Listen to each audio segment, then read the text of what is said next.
Well, kickstarting 2017, many are overwhelmed with resolutions, business goals, financial gains. Well, to sum it all up, that calls for inspiration. Well, that is when we need inspiration the start of the year, so we thought we should give that inspiration. And today on First in Focus, we've got one of the most sought after entrepreneurs in the country, and he even made people identify Sri Lanka as an apparel stronghold. We've got Mr. Dian Gomes with us today on our show on First in Focus. He's the chairman of Hella Clothing Limited. Thank you very much for joining us today. Thank you. Well, first up, making decisions, making the right decision for your business. Is there room for trial and error when you're an entrepreneur? I think there are no right decisions. You have to go with the gut feel. You must be informed what the risks are. And it's a calculated risk and reward game. So as an entrepreneur, you need to take certain risk, calculated risks. And sometimes you look at the numbers. Sometimes you can look at the business environment. You have professionals to advise you.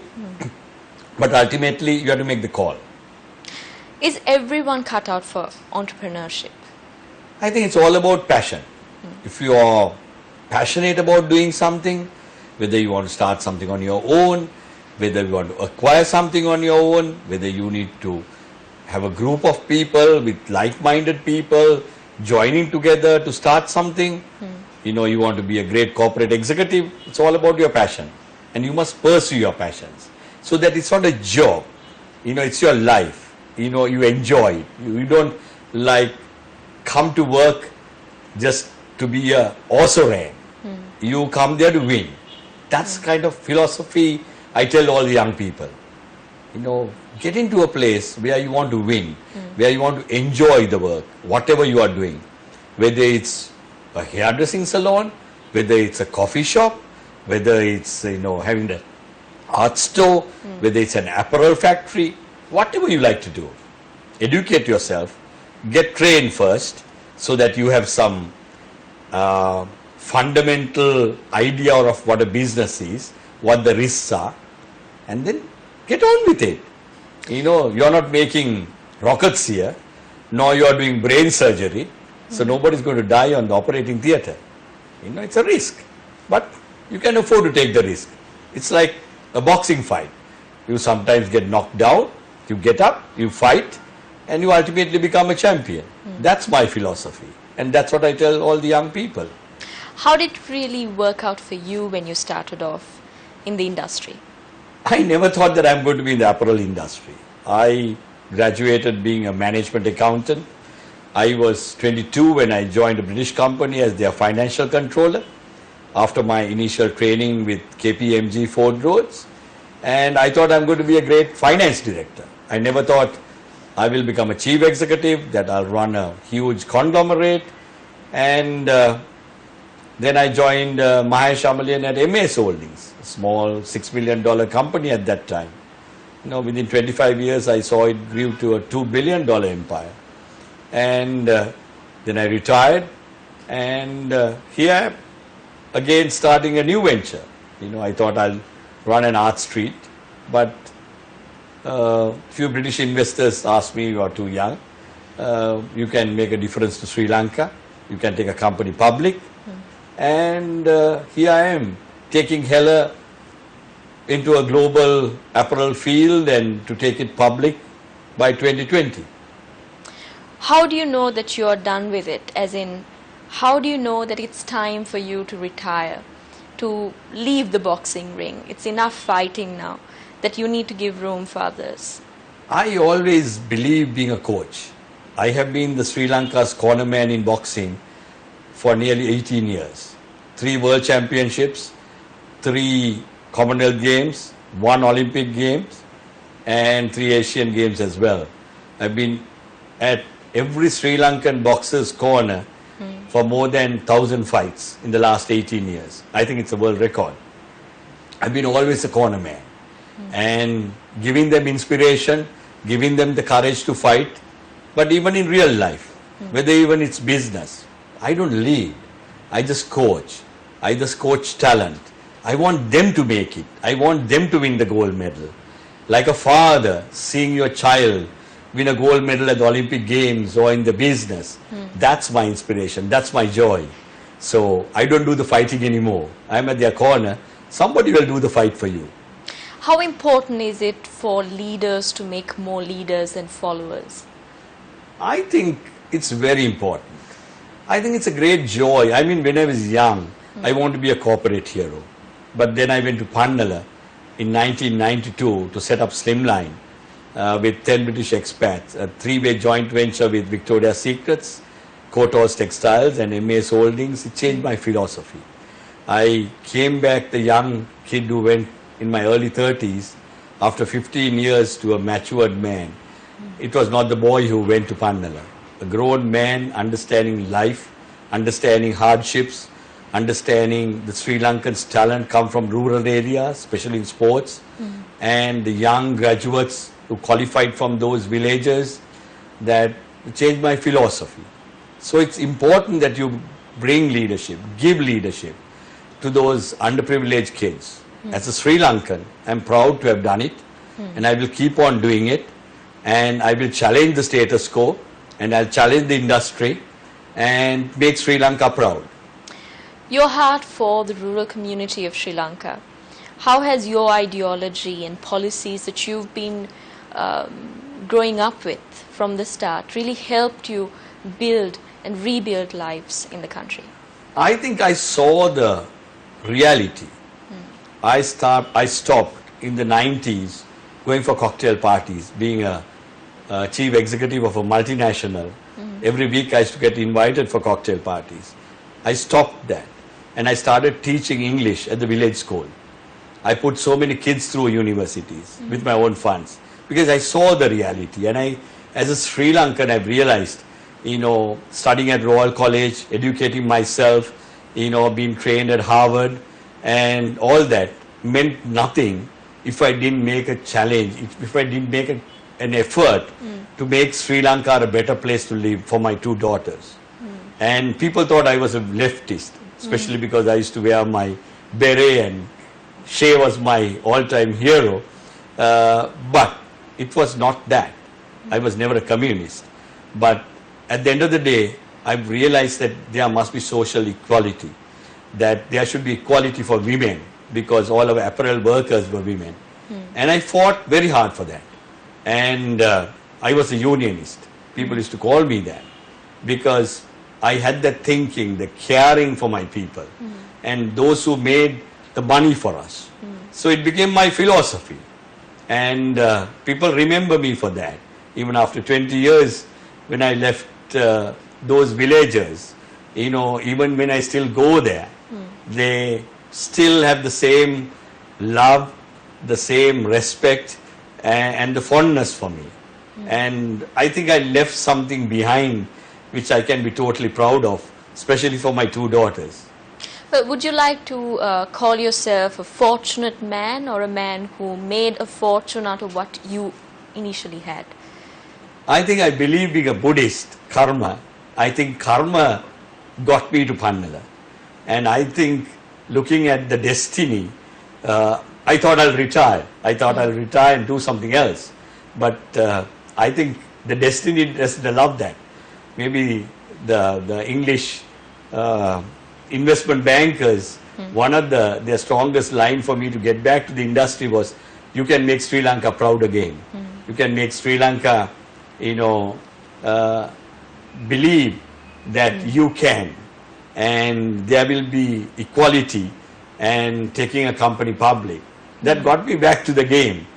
And I think I got still energy in me to make Sri Lanka proud. But my biggest dream is to get an Olympic gold medal in boxing. But that's an unfinished dream. But I hope I'll, will rest and retire with that in mind. Well, Mr. Dian Gomes' dreams in the sporting arena, and also his eye for creative businesses, coming up after this short commercial break. So stay tuned.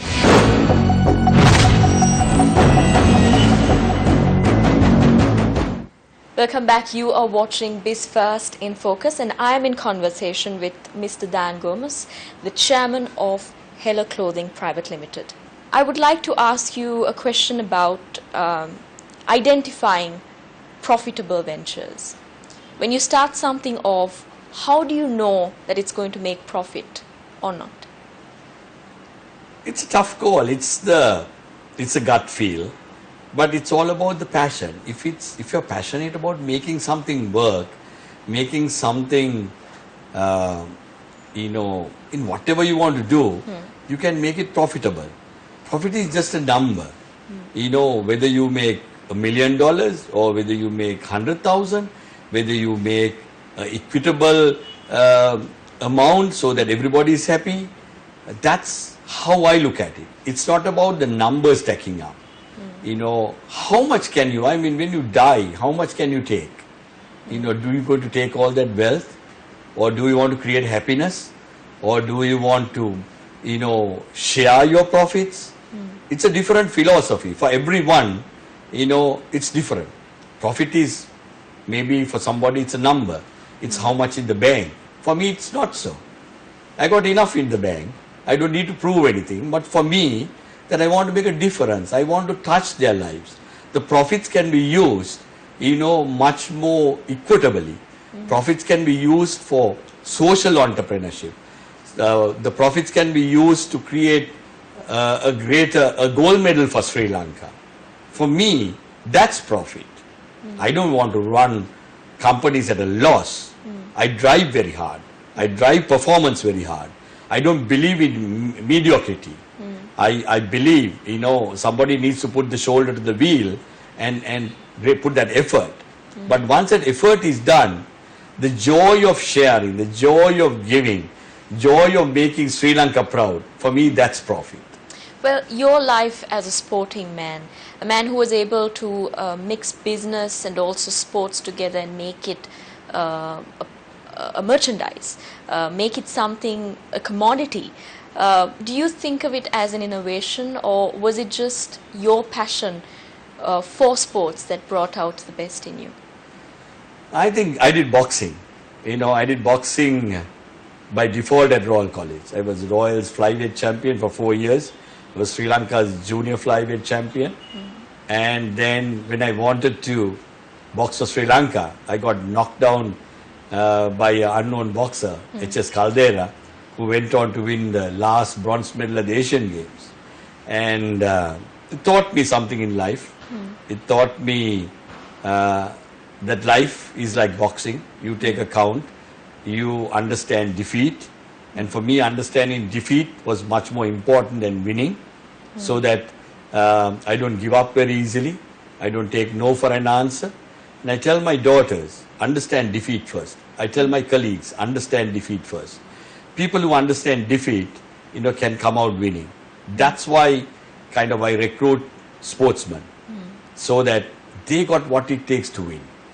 So I think sports, especially something like boxing, brought me certain ingredients and fundamentals doing business. Never hit anybody below the belt. Fight your own weight, or take on somebody who's bigger than you, not anybody smaller. So there are lessons. The humility of taking a boxer for the Olympic Games, aspiring their dreams and supporting their dreams. So there are so many stuff, that values that I learned in sports more than in business. Well, talking about business, does the Sri Lankan education system really bring out the best in people who aspire to be entrepreneurs, innovators? Are you a strong believer in our education system? No. I went to Royal College, I did the local A-levels, I did my accounting. I'm a local man, but of course I did my postgrad, my executive education at the best business schools, Harvard Business School, at Ashridge, and at Wharton Business School. One thing I've realized, you are outdated. Every 4 years you're outdated. What I learned in my computer science when I was doing my accounting, were the IBM AS400 the big mainframe computers. Today, your computer is your iPad or the iPhone. The world has changed, and technology has changed. So whatever we have learned is outdated. It's only something like core competencies of leadership which stands you ahead of the pack. But everything else, look at my daughters, they are much more tech savvy. They are much more up to date. I mean, we used to have encyclopedias at home. Today, you do a Google search. The managing people today, an apparel worker has a smartphone. Most of them are on Facebook. So you communicate with them. It's very different. Our education system has to be relevant. We need to kind of invest on technology. We need to invest on people challenging the teachers. We never used to challenge our teachers. There was so much of respect and obedience. But I wouldn't say, you need to still respect, but you need to challenge. And the teachers must create an environment, which is, up to date and challenging, so that prepare them to the new world, the new millennial world. The millennials are so different. It's how to manage people, the soft skills. Unfortunately, our education system, nor the university system, does not encourage that. But every person who's kind of gone to do postgrad in England or US or anywhere else, they've done very well. So we have the IQ, we have the talent, we have everything in place.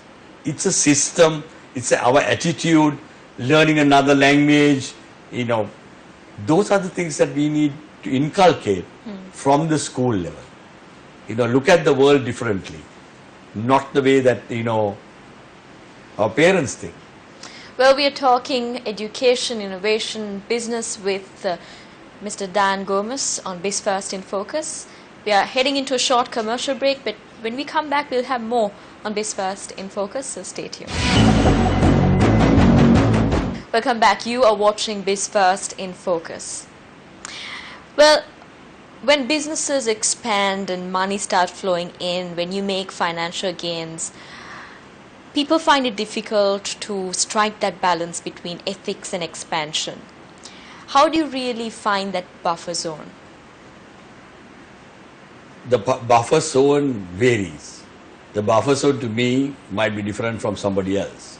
So there are no specific rules in this. It all depends on, the buffer zone of Bill Gates to buffer zone of somebody else. Depending on the quantum, depending on their satisfaction, depending on their passion, it will all change. It's all very individual. Well, you have done business in the 80s. Well, things have changed. Things have gotten better, you may even say. Doing business itself has changed with technology and the advancement of technology and the way people think. Doing business have changed completely. But many businesses always resort to that nostalgic strategy where they try to bring back memories from the past in order to keep the consumers attached to the product. How well does that strategy really work at this point of time? I think if you look at it all depends on your age. So if you have an older crowd, they might be sentimental. They might go to the same retailer, for their underwear, which they did for the last 25 years. But let's look at the millennials. Let's look at the changing world. It's all about innovation. It's all about speed. It's about what's in for me syndrome. What is the bargain? It's all about online shopping. So the ground has changed, and it keeps on changing. So you need to give innovative product, which makes life easy for them. Instant gratification. Today, cost of a underwear, a panty, is the cost of a coffee. So it all depends on, of the individual consumer. But the younger, less emotional, less sentimental. It's about innovation, it's about speed, it's about the price, it's about the experience, what they get out of product. Well, Sri Lanka and the apparel industry, you've seen it grow over the past and you've been there during the growth. How much of a bigger future do you see for Sri Lanka in the apparel industry? Do you see a lot of challenges coming our way, given that there are more Far East Asian countries now growing in that trade, and there are also wage crises that we see of people setting up their manufacturing plants outside of the country and even paying off the Chinese nationals and other countrymen thrive in what they do with our businesses. How much of a future do you see for our apparel industry in those terms? I think Sri Lanka will remain competitive in the higher end, in specific segments. And it's all about speed to market, it's all about innovation, it's all about lean manufacturing. And Sri Lanka's biggest advantage is ethical manufacturing. No child labor, no sweatshop culture. So we will always remain in that niche. But that's not good enough. But if you look at the companies, you know, the larger apparel manufacturers, they are all global. They are closer to the market, to the US consumer. They have plants. Now even Hela Clothing has plants in Kenya, Ethiopia, and even now setting up in Mexico. So they have virtually diversified their risks by going global and managing those strategies on the innovation, the speed, etc. So Sri Lanka is still competitive, but it might not be the lowest cost segment which has moved into Bangladesh. So we may need to be specializing in our product.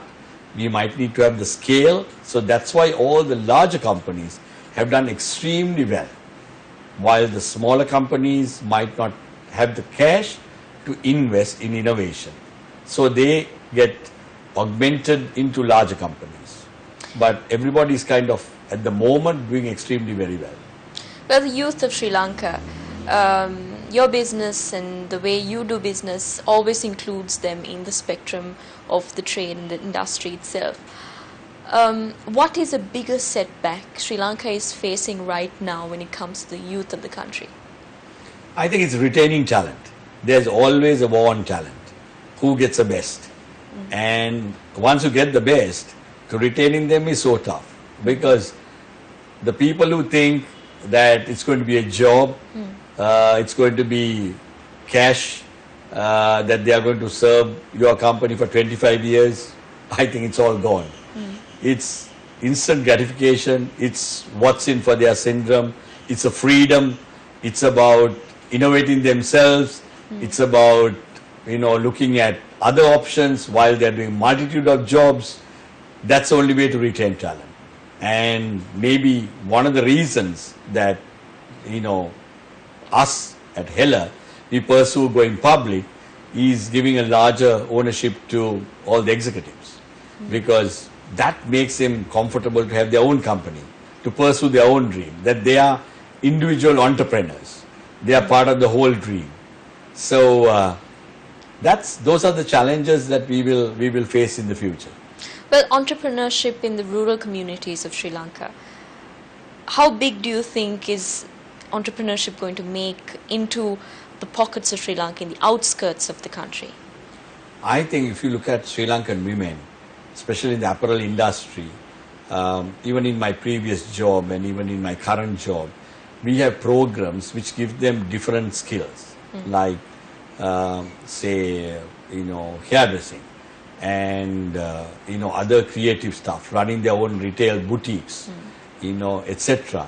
So that once they retire, or once they, up to a certain level, they will work as a machine operator. Once they move out, they have some other dual income coming in. So, and all these women, even I've realized talking to banks, that they always pay up their loans.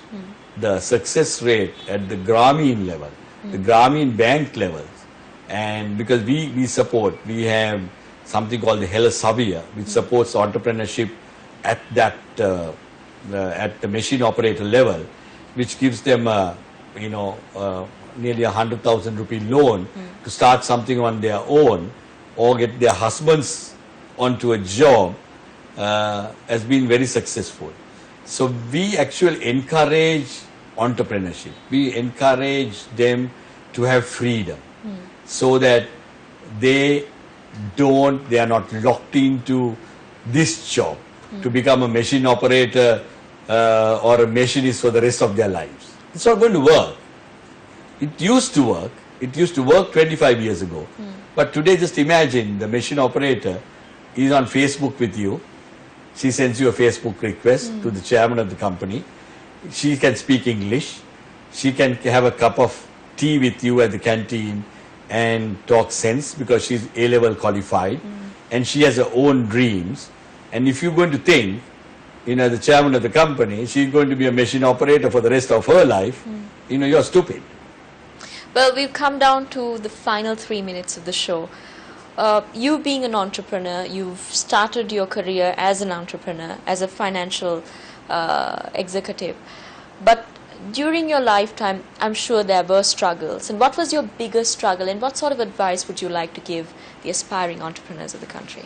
I think it's about managing people. The toughest job in your career is managing people, managing diversity. For me, my success has been always recruiting people who are better than me. Better than me in everything. Better than me in sports, better than me in entrepreneurship, better than me in finance. You get the best team. Once you get the best team, you just sit in the pavilion and watch the team play. So I always tell Sri Lankans, recruit best talent. Inspire them, make them grow. They'll make them grow and you will also grow. You'll grow the profits, you'll grow the company, and you'll make Sri Lanka proud. That's my advice to them. Well, thank you very much, Mr. Dian Gomes, for joining us on Newsfirst in Focus. It was a pleasure having you with us on the show. Thank you. Well, with that, let's wrap up this edition of Newsfirst in Focus. We spoke about innovation, we spoke about education, and we also spoke about inspiration. And today on this edition, we hope that you enjoyed this show and we hope to have you next week, same time, same place. This is Stephanie Lazarus signing off.